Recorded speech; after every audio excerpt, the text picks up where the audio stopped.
How to restore game data in Need for Speed. If you have deleted the app or got a new phone, here's how to restore your Need for Speed game data on your phone. Let's get started and open our Need for Speed application. At first, you have to head on to the App Store and re-download Need for Speed if you have deleted it. Then launch the game and wait for the main screen to load. It may also ask you to sign in before proceeding.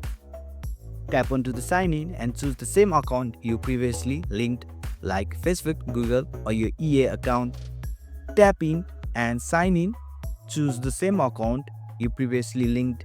Once logged in, the game will automatically detect your progress and restore everything like cars, levels, and rewards. You will be back in your garage or main screen with all your old data just like you left it. And that's how to restore your game in Need for Speed on your phone. Thanks for watching. If you found this helpful, give it a thumbs up and consider subscribing for more tutorials. Drop a comment if you have question or suggestion for future videos. And don't forget to check out our playlist. See you in the next one.